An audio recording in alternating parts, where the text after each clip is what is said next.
ಬಂತಿ ಆಮ್ಯಾಗಂತಿ ಆಮ್ಯಾಗಂತಿ ಗಲಿಸಿ ಗಲಿಸಿ ತುಂಬಿದ್ರು ಒಂದು ಹೊರಚಲಾಗ್ತಿತ್ತು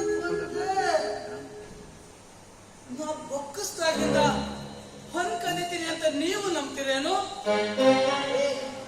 ಹಾಂಗಲ್ಲೋ ಪ್ರಸಾದಕ್ಕ ದಾಸೋಹಕ್ಕ ಶರಣರ ಸಲುವಾಗಿ ಸಂದು ಬಚ್ಚಿ ಕಲ್ಲು ಬಸವಣ್ಣ ಆ ದೇವರ ಕೆಲಸಕ್ಕ